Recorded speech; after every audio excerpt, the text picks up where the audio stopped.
Seem to be a bit of uncertain. Okay, so a Pacceka Buddha is a sage or a wise person who realizes the truth that the Buddha realizes and becomes enlightened, but doesn't establish a sasana, doesn't establish dispensation and a teaching.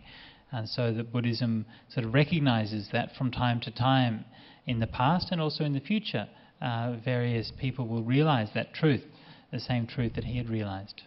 Jadi Pacceka Buddha adalah seorang yang bijaksana yang kemudian tercerahkan, namun dia tidak mengembangkan sasana atau ajaran. Ini ada di masa lalu maupun di masa depan. Jadi tadi klausalnya adalah ada empat orang yang patut untuk dibangun stupa, siapa aja? Tathagata, seorang arahat yang telah tercerahkan secara sempurna, kemudian Pacceka Buddha dan juga murid Tathagata dan raja dari alam semesta. Also a disciple, a Arya Savaka, so somebody who's on one of the four stages of enlightenment, and a universal monarch. So these are the four who are worthy of a stupa. Jadi tadi murid Tathagatanya itu ada yang udah Arya, yang sudah mencapai tingkat kesucian, Arya Sawaka katanya. And the Buddha says, why are these four worthy of a stupa? And he says, because when people worship at that stupa, then they become calm and happy, and afterwards they can be reborn in heaven.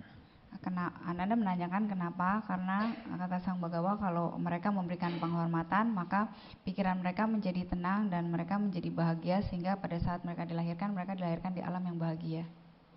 So we should pause there for a moment and see whether anybody has any questions. Ya, Bante akan pause bentar, mau nanya, ada yang mau bertanya enggak? Please, come. Yang ingin saya tanyakan adalah apakah betul bahwa di dalam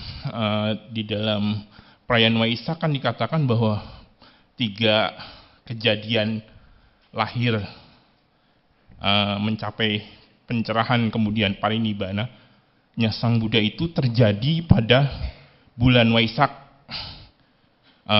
Tetapi di dalam beberapa artikel dikatakan bahwa ketika parinibbana itu tidak terjadi di bulan Waisak.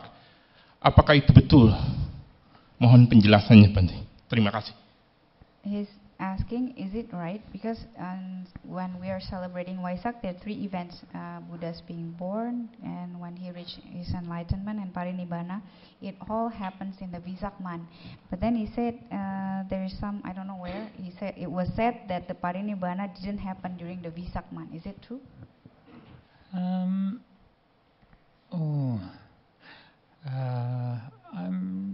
not 100% sure. I would have to.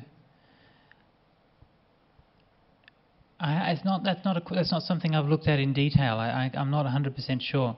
In the earliest period, there's no mention of sort of Waisak and that ceremony. I'm not exactly sure when that started to be celebrated. In the Mahayana traditions, of course, they celebrate those 3 events on different days. So, and again, I'm not quite sure why that is. So it would be interesting to look in more detail at the chronology of the texts, because we've heard about the Buddhas entering the Vasa and leaving the Vasa and so on. And so it'd be interesting to see how that matches up with the dates that we have. But I haven't studied that in detail, so I'm sorry I can't help you with that. Bante minta maaf, Bante tidak bisa menjawabnya karena Bante tidak 100% yakin, karena tidak pernah ada ulasan sedikit tentang kapan perayaan tentang Waisak ini dimulai. Jadi kalau dalam tradisi Mahayana mereka merayakannya pada waktu yang berbeda. Nah, mungkin menarik kalau misalnya kita bisa melihat kronologisnya secara mendetail, karena di sini kan dijelaskan kapan Sang Buddha masuk wasa dan kapan meninggalkan wasa. Mungkin kalau kita ikutin secara seksama, kita bisa mulai matching, pasang-pasangin kapan tanggalnya tersebut. Tapi Bante nggak yakin 100%.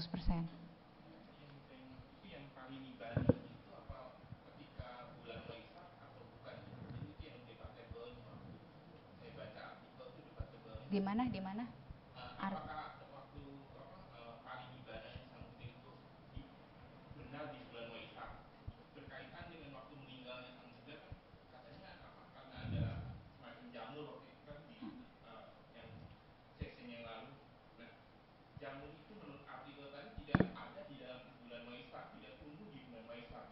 Okay. Okay. He asked because yesterday you said that Buddha died because of the mushroom, and the pig ear. Yeah. And it was said that those kinds of mushrooms is not available on Vesak month. That is why he's asking whether Buddha is really Parinibbana during that time. Oh, that's interesting. I didn't know that. Is that true in India though? Itu benar nggak, Bante nggak tahu, Bante bilang.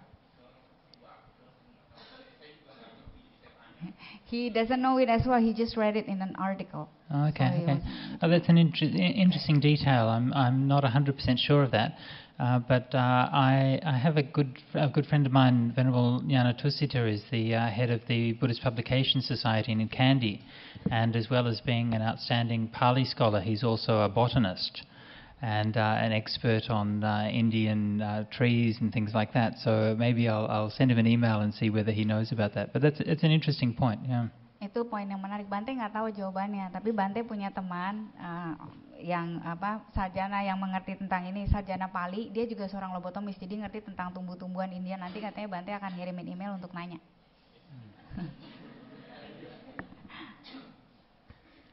Okay, so sorry, any other questions before we go on? Ada pertanyaan lain?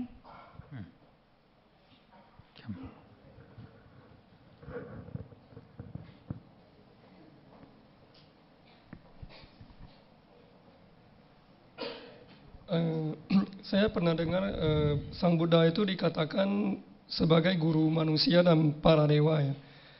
Pertanyaan saya, Sang Buddha kalau udah Maha Parinibbana katanya berarti udah lewat dari 31 alam kehidupan, berarti tidak dilahirkan lagi.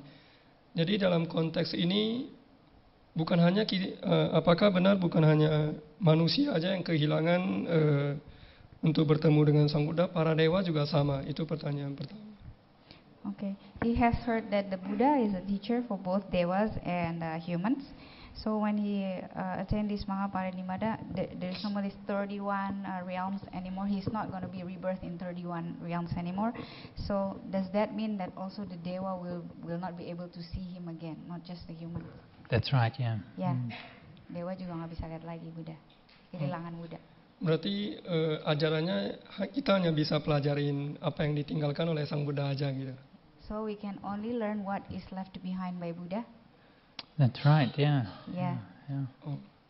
Terus pertanyaan kedua, saya kebetulan beberapa kali sering ikut juga yang kebaktian Mahayana ya. Di dalam kitab suci Mahayana, di dalam kebaktiannya kadang-kadang ada banyak sekali pembacaan nama-nama Bodhisattva, Arahat, Mahasatwa gitu. Pertanyaannya, apakah itu memang dianjurkan juga oleh Sang Buddha? Dan kenapa di Theravada kayaknya agak jarang ketemu bacaan seperti itu? Okay. Okay. He often goes to Mahayana ceremony like kind of that, and when he goes, he read these chantings where there is many names of Bodhisattva, Arahat, and stuff. And is this advice also recommended by the Buddha? And why is it in Theravada tradition we do not have that? These practices of worshipping all the different bodhisattvas and so on, I mean, historically these are practices which emerged much later in Indian Buddhism. You don't actually find much record of that until, well, in India, not until 1,000 years after the Buddha. So, but these are just sort of what I think the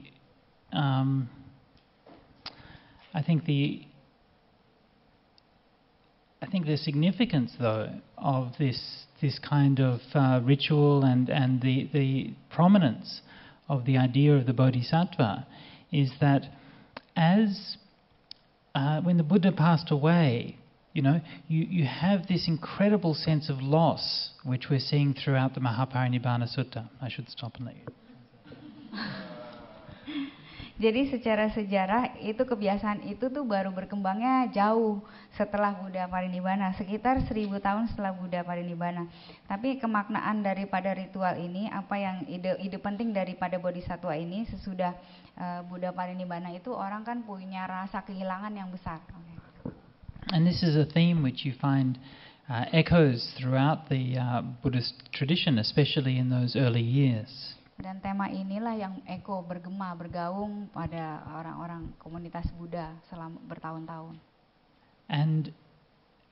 But at the same time, you've almost got this kind of promise, because you have this idea of rebirth and you have this idea of the bodhisattva, and so you have this kind of idea that, well, the Buddha might be gone, but there are other beings who are still here, who are still, they're not Buddhas yet, but they're on their way.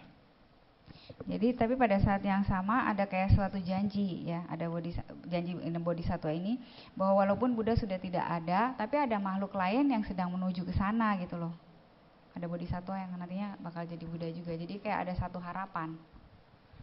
And so my feeling is that this prominence of the bodhisattvas in the Buddhist community, which of course grew very greatly over time, is quite directly a response to the Buddha's absence, to the pain that's felt from the Buddha's absence, and the need to have somebody there who's going to be looking out for you. Jadi kenapa ini bisa timbul, tentang bodhisattva ini bisa timbul, karena ini sebagai respon ya, jawaban rasa sakit pada saat kehilangan Sang Buddha. Jadi diperlukan kayak semacam harapan bahwa ada sesuatu yang masih ada. Thank you.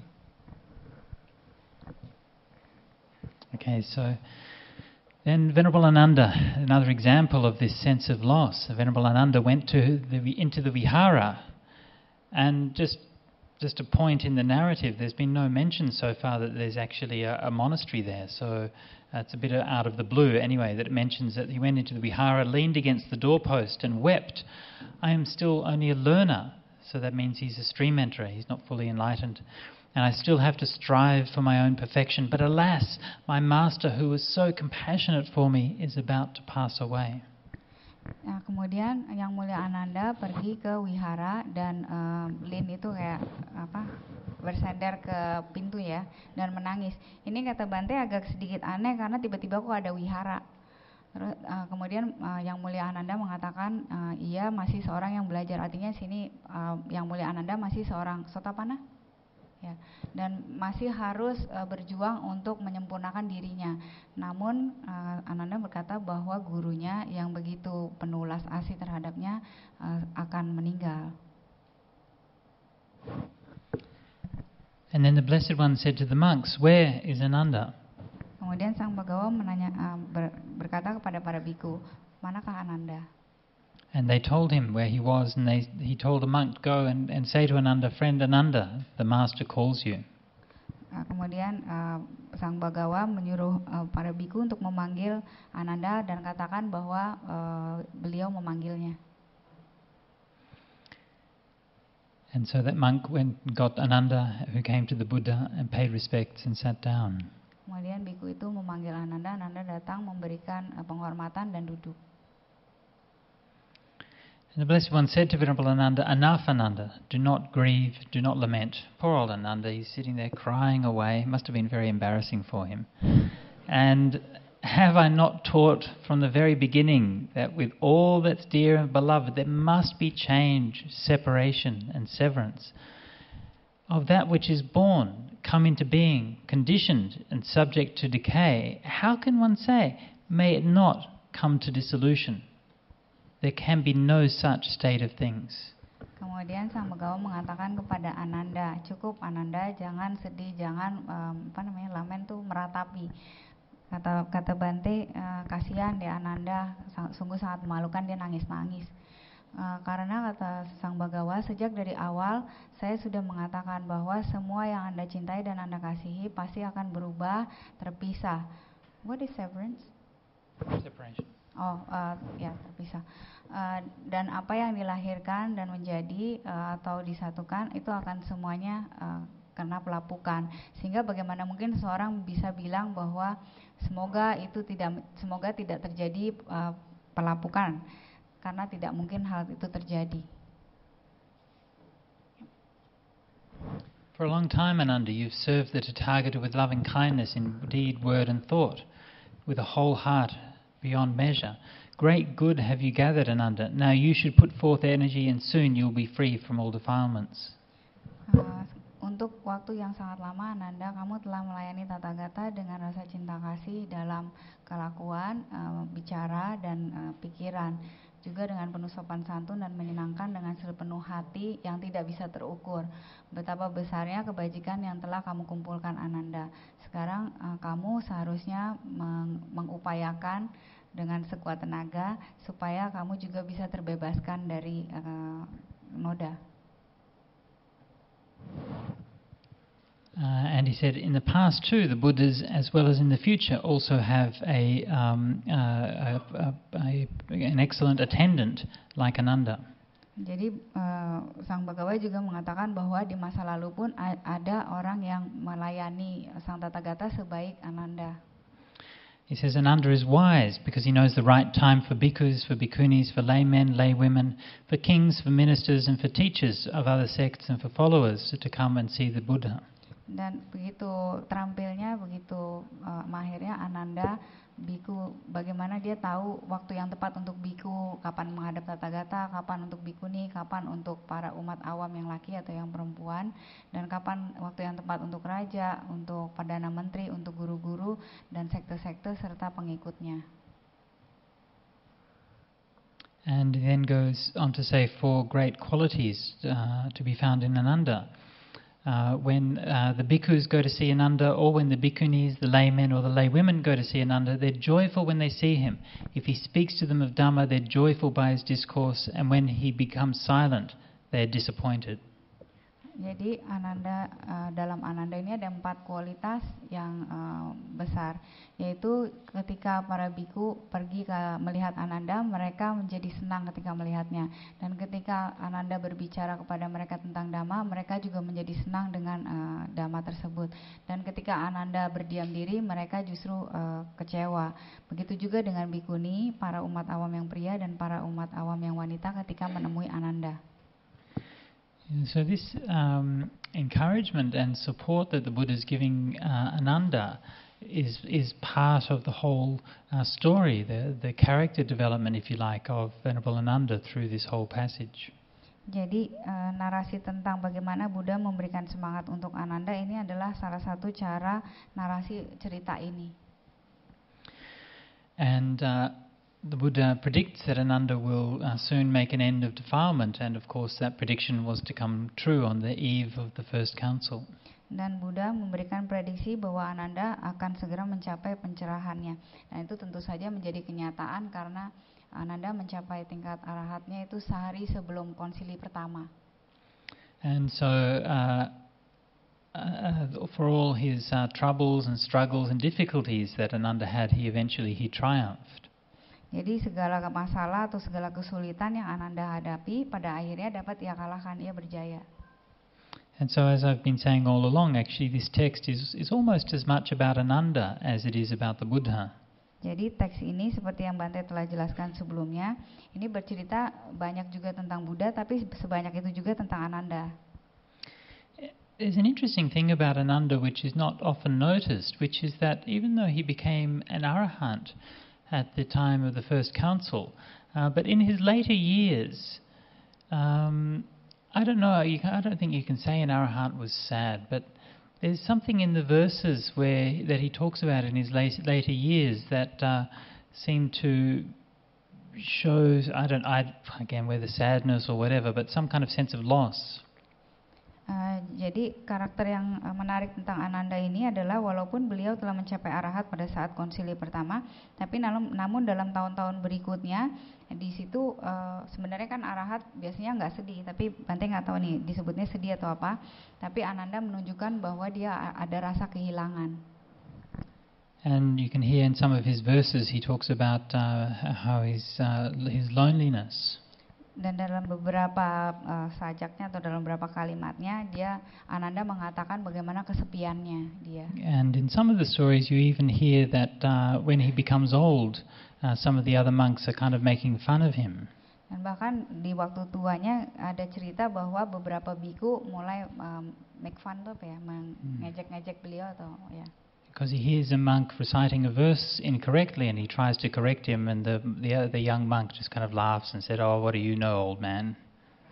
Jadi biasanya dia melafalkan bait-bait tersebut suka salah, jadi suka dikoreksi sama biku-biku yang mudanya. Kemudian diledekin, oh sekarang ini udah biku tua, kamu tuh udah biku tua.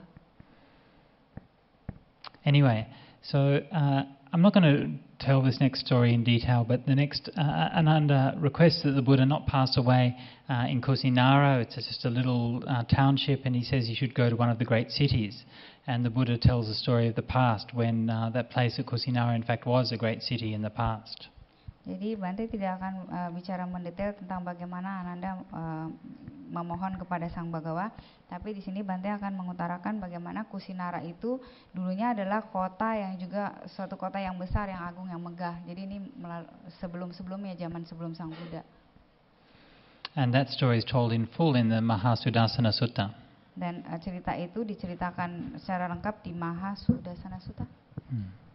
Actually, the most interesting, what the Maha Parinibbana Sutta tells is about this king who had this great realm and so on, and who went forth and practiced meditation, and now that great realm, for all its wealth and glory, has passed away. Jadi di cerita itu ada seorang raja dari alam yang hebat, walaupun dia punya glory, kemegahan dan segala macam, dia juga meninggal. And so it's repeating the great themes of the Maha Parinibbana Sutta. Dan ini repeat ya, berulang dengan di Maha Parinibbana Sutta. But one interesting little detail that caught my eye in that sutta was that in the Maha Parinibbana Sutta, the two main characters are the king and his queen. Jadi apa yang menarik perhatian dari Bante adalah di cerita itu adalah ada raja dan ada ratu. Ya, king and queen. King and queen, yeah. And the king very much plays a similar role to that of the Buddha. He's the one who meditates and passes away and so on.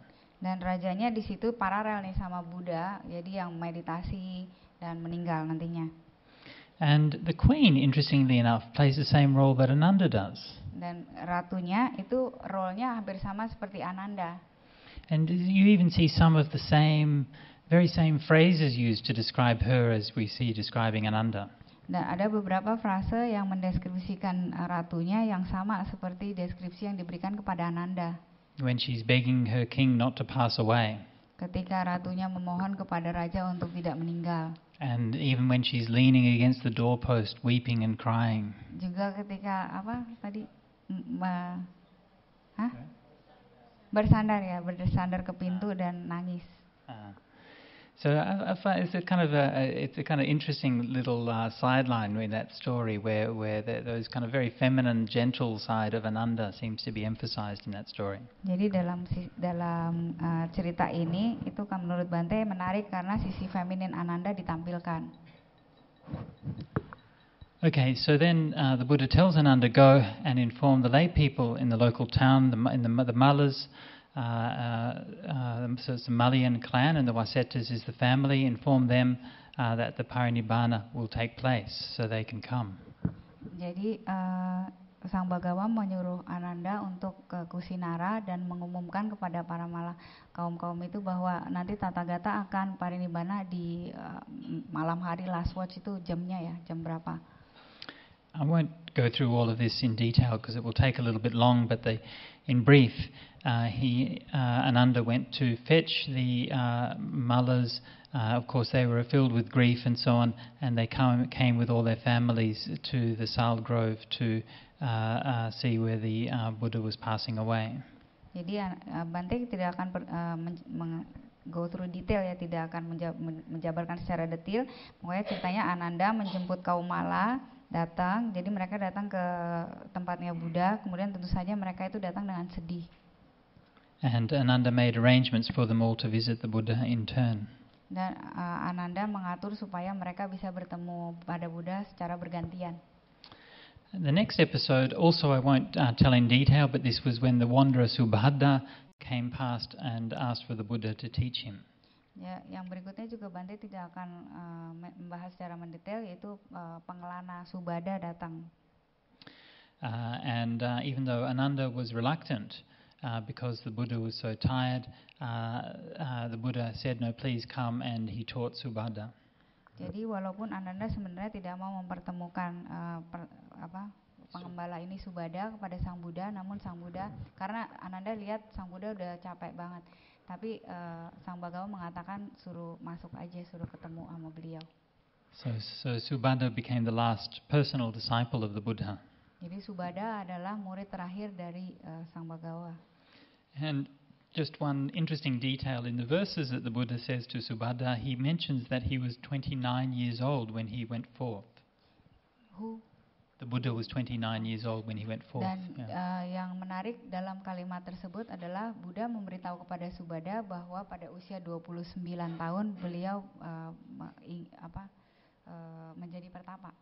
And I think that's the only place in the suttas, or certainly one of the only places where we learn that the Buddha was in fact 29 when he went forth from the home to start practicing. Dan itu adalah satu-satunya tempat di mana kita bisa melihat usia berapa Buddha mulai memutuskan untuk menjadi seorang pertapa.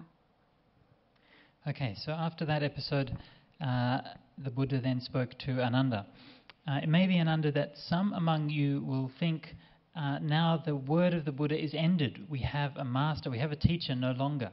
But it should not be considered in that way. For that which I have proclaimed and made known as the Dhamma and the Vinaya, that shall be your master when I'm gone.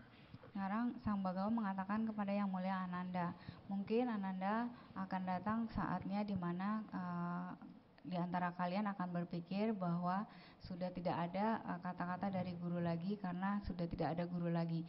Tapi seharusnya tidak demikian Ananda, karena apa yang telah saya babarkan, apa yang saya telah beritahukan sebagai Dhamma dan Vinaya, itulah yang menjadi guru ketika saya sudah tidak ada.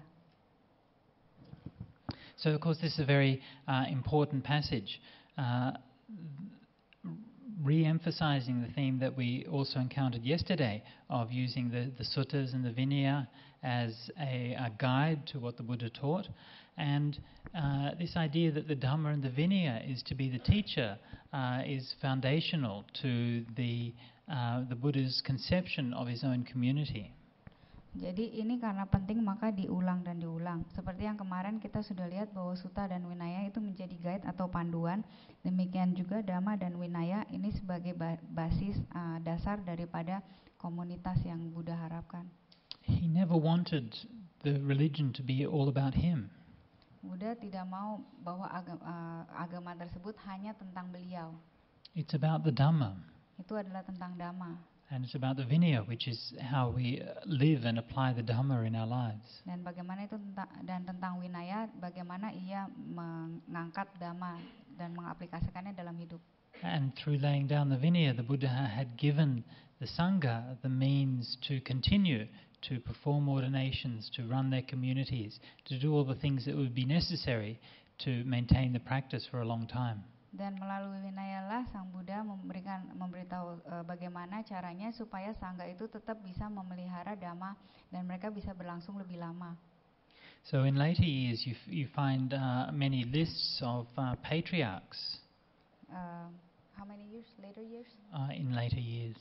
Dan baru tahun-tahun berikutnya ada patriark-patriark itu like Zen patriark ini. That's one example. Seperti patriark-patriark dalam Zen kayak Master siapa? Tamo Chuse itu siapa namanya? Master.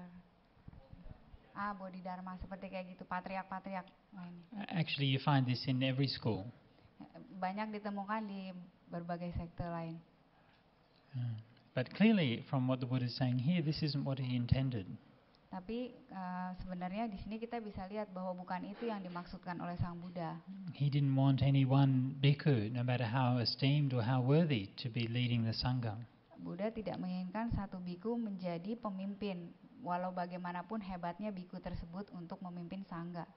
And so, we think about it. At that time, there were great bhikkhus like Mahakassapa and Anuruddha and Ananda and many others who were such amazing practitioners the Buddha knew personally. And even those, the Buddha did not appoint them to be the leaders of Buddhism after he'd gone. Karena kita tahu pada saat zaman Sang Buddha itu banyak murid beliau yang merupakan bhikkhu yang hebat seperti Ananda, Mahakassapa. Namun demikian Buddha tidak menunjuk salah satu dari mereka untuk menjadi pemimpin dari Sangha setelah beliau parinibbana. So the next statement the Buddha gives, whereas now the bhikkhus address one another as friend, the Pali word they're using there is avuso. Let it not be so when I'm gone. The senior bhikkhus may address the junior bhikkhus by their name, by their family name, or as friend, as avuso, but the junior bhikkhus should address the senior ones as Venerable Sir, Bhante, or Your Reverence, Ayasma. Dan Ananda, kalau sekarang para biku boleh menyapa satu sama lainnya dengan sebutan teman atau awuso, namun demikian ketika saya pergi itu tidak boleh. Biku yang senior Ananda boleh memanggil biku yang junior dengan namanya atau dengan nama keluarganya atau sebagai teman. Namun biku yang junior harus memanggil biku yang senior sebagai yang mulia.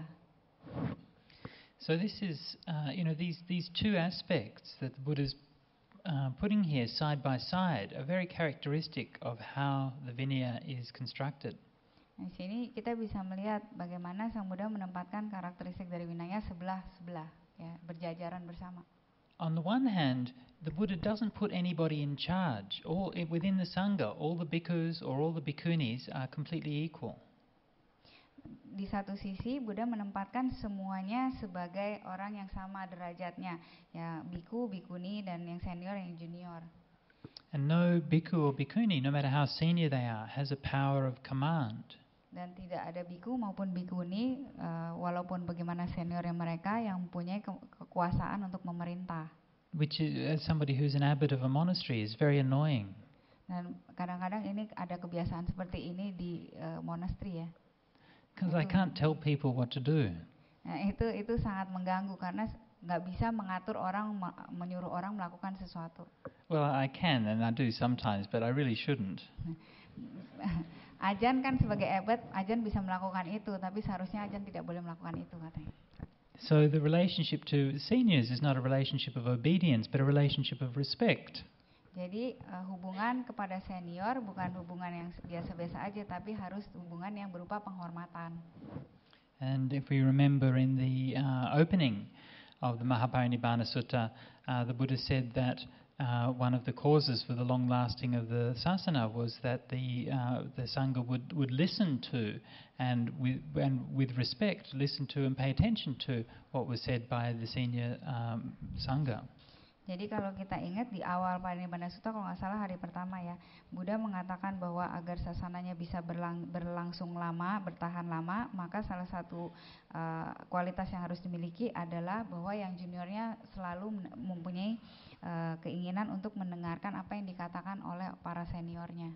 But notice that he doesn't say that they should obey them. Tapi perhatikan bahwa Buddha tidak pernah mengatakan bahwa yang junior harus mengikuti apa yang dikatakan senior. So you listen carefully. Actually, in the Vinaya it discusses this, and it says, sometimes there might be, if the teacher is teaching you something which is wrong or telling you to do something which is against the Vinaya or against the Dharma, then you shouldn't do it. Jadi ini sebenarnya ngasih kesempatan, misalnya kalau biku yang senior mengajarkan sesuatu yang salah atau Vinaya yang tidak benar, maka biku yang junior tidak harus ngikutin dan tidak harus melakukannya. So the Dharma and the Vinaya is the highest authority, not any individual. Jadi otoritas yang paling tinggi adalah Dhamma dan Vinaya, bukan individunya.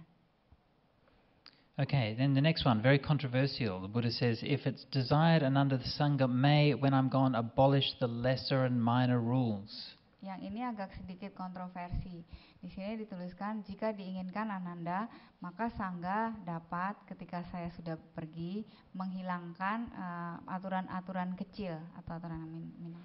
So of course, ever since that day, Ananda didn't ask him what the lesser and minor rules were, and all the monks have really been disappointed at Ananda for ever since then. Karena di sini Ananda tidak melanjutkan bertanya yang mana yang boleh dihilangkan gitu. Jadi setelah itu banyak orang yang sangat kecewa terhadap Ananda karena nggak nanya. And I think I talked about this a few days ago, but this particular statement doesn't occur in isolation. It's part of a whole narrative arc. It begins with the beginning of the Maha Parinibbana Sutta, and the Buddha says the Sangha should keep their rules and train in them without abolishing them. Nah, ini tidak timbul sendiri ya, tidak terisolasi, tidak terpisah, tapi merupakan bagian dari narasi dari Maha Parinibbana Sutta. Di mana kita lihat di depan sebenarnya kan Buddha sudah mengatakan bahwa tidak boleh membuat rules yang baru, aturan-aturan baru, dan tidak boleh membuang aturan-aturan yang lama.